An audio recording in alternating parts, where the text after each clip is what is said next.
Hello Farm Girl Sisters, my name is Hallie and I'm here for Mary Jane's Farm at our local food co-op, the Moscow Food Co-op in Moscow, Idaho. Today I'm going to speak with Carol Spurling, the Outreach Director, about their Dime in Time reusable bag program. I'm Carol Spurling. I'm the Outreach and Ownership Coordinator here at the Moscow Food Co-op. I've been here since the fall of 2008, so just over a year and a half. Wonderful. So, we've been talking a little bit about the Dime in Time program. Yes. The Dime in Time program was one of the very first things that we got started after I first came on the job. Actually, the general manager, Kenny Eaton, had been thinking about a way to encourage people to use permanent shopping bags instead of paper or plastic bags. And the idea was that we would give a refund to the people who use permanent shopping bags and offer them the opportunity to donate that dime to a nonprofit organization that we would choose for the month. We used to have a program called the 2% Tuesday program where we would donate 2% of our profits on a Tuesday to an organization, and we had to stop that program when we moved from our old location to this location, but we wanted to bring something back that would be similar, and we thought what a great way to encourage people to use permanent bags is to make it be an opportunity for them to give back to the community. We had been giving a refund for permanent bag usage before that, but we added this other twist of making it something that you could donate back to the community. So what kind of participation do you have in the program? Do you have any idea? Yeah, we've been averaging since the program started in November of 2008, we've been averaging between $450 and $550 each month that gets donated. And that's about half of the refunds that we give. And there are 1,000 customers a day at the co-op, so I can't do the math that quickly, but there is a steady, if you have $500, that's 5,000 dimes. So that's 5,000 bags. So we have 5,000 bags that are being diverted right. from... 5,000 bags a month that are being diverted from the waste stream. And that number has stayed pretty steady over time. It's gone up some from the beginning, but so have our sales. And so the percentage of people that participate has stayed fairly steady, which is disappointing to me. I would really like to have a growing number of people each month make the switch, but it appears that there are a certain amount of people that are committed to the idea of using permanent shopping bags and not using paper or plastic, and they're the ones that consistently do it. So it's about maybe 10% of our customers, I think, that each day that really participate in the program. What do you see are the barriers towards people using the reusable bags as opposed to single use? I think it's a habit, and you have to make an effort to do it because you have to remember to bring your permanent shopping bags, and then you have to remember to bring them in from your car or from your bike. And for some people, they shop without having made a plan earlier in the day, and so their bags are at home. So we always encourage people to keep them in their car, keep them close to the door so that they remember to bring them each time. And then we also have a place in the store where we have bags that people can borrow and bring back, so it's called a bag exchange. And we also offer reusable bags in the store that you can buy fairly inexpensively. We have, these are made of recycled plastic, and they're pretty inexpensive, only $1.75 per bag. And then we have other ones that are made from recycled plastic and recycled cotton that are a little bit more expensive, but they really last a long time. So those, if you forget your bags, you can always buy one. But it's a habit that people have to create in themselves, to bring their bags.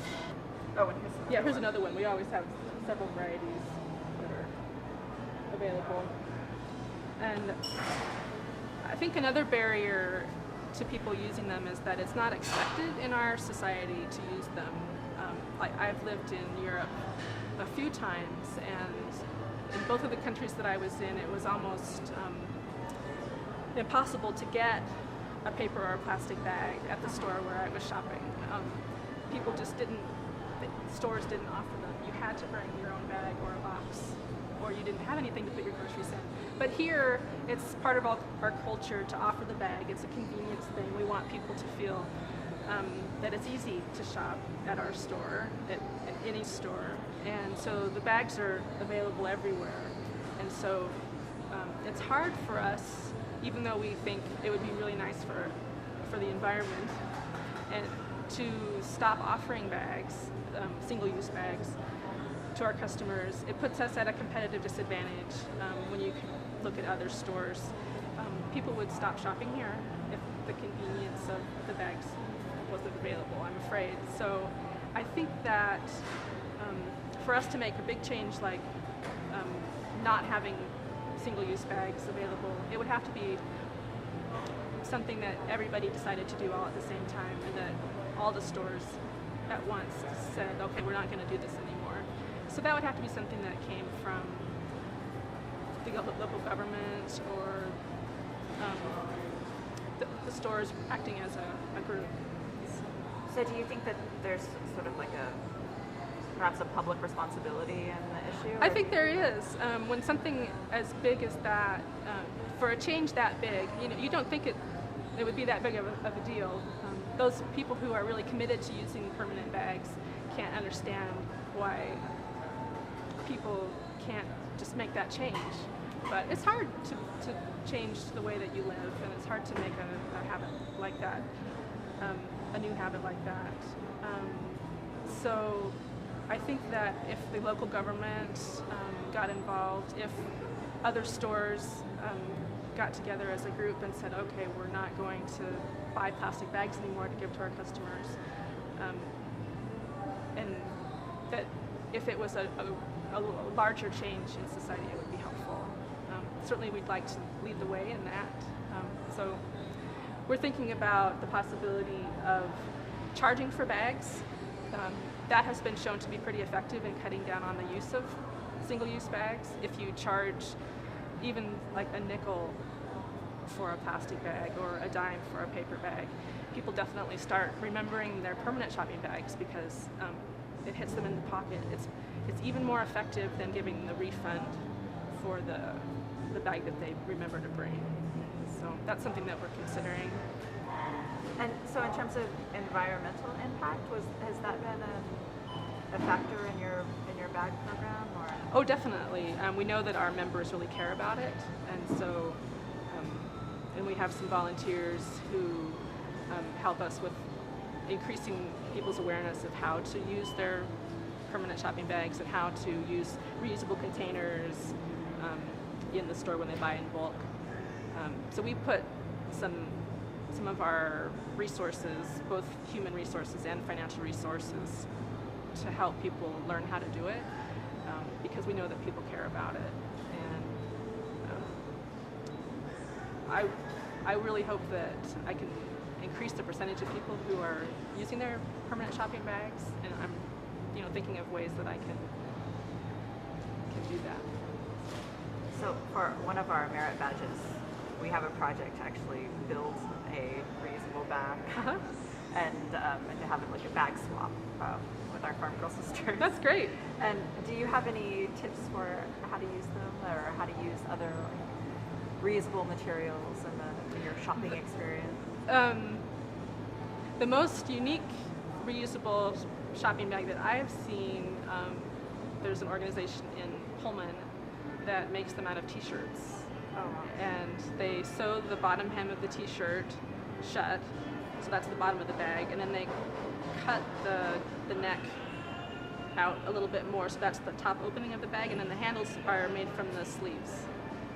And it's so easy, and it's so cute. So I think, wow, that you could go to the thrift stores and get all the t-shirts and turn them into shopping bags, and how easy that would be if you just have a sewing machine, it can make a seam. And so, but I'm sure that there are more stylish ways of making bags. And you're recipients of the Diamond Time program? Oh, they love it. We have given money to a variety of organizations, from the homeless shelter like Sojourners Alliance to Rural Roots, the Palouse Prairie Charter School, all different kinds of organizations, and they really appreciate it.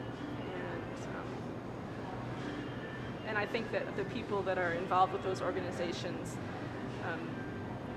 become more aware of permanent shopping bags as a result of our participation in that program, because they encourage their members to come shop and donate their dimes.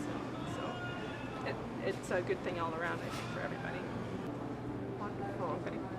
Anything else? Well, thank you so much for your time. I'm going to do some shopping with my reusable bags.